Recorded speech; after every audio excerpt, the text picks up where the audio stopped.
les données de la splénectomie à long terme ont été présentées à l'ASH par Arthur Majot au nom du Centre de référence des cytopénies auto-immunes. C'est une étude française, c'est une étude collaborative. C'est ce qui fait la force de ce groupe.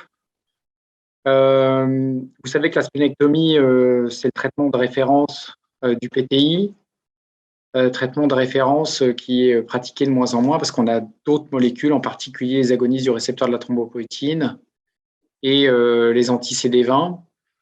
Et la question qui se posait était de savoir si la splénectomie restait aussi efficace à l'heure de ces nouveaux médicaments.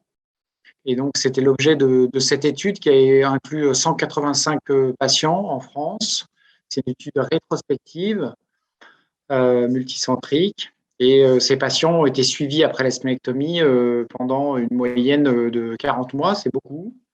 Vous voyez que 185 patients, c'est aussi une très, très grande série. Et les principaux enseignements sont les suivants. D'une part, si on regarde l'efficacité de la splénectomie chez des patients qui ont reçu pour plus de la moitié d'entre eux soit les agonistes, soit les anti-CD20, l'efficacité est de 65%, ce qui est en fait le chiffre que nous avions précédemment. Et si on compare ces données d'efficacité de la splénectomie aux patients qui étaient à l'heure des agonistes versus ceux qui n'avaient pas reçu d'agonistes ou d'anti-CD20, on trouve la même chiffre de réponse, qui veut dire qu'en fait, la splénectomie reste efficace à l'heure des agonistes et des anti-CD20. Le deuxième enseignement, c'est que certains traitements peuvent être efficaces après la splénectomie alors qu'ils ne l'étaient pas auparavant.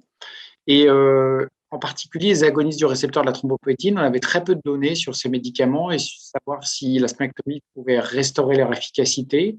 Là, on est sur un plus faible effectif, parce que c'est, dans mon souvenir, 12 ou 13 patients, mais la moitié d'entre eux, chez lesquels on réintroduit l'agoniste du récepteur de la thrombopoïétine alors qu'il était antérieurement inefficace, redevient efficace, ce qui veut dire qu'il faut réessayer les agonistes chez les patients chez lesquels c'était inefficace après la splénectomie. Donc ça, c'est un message aussi assez fort sur le plan clinique.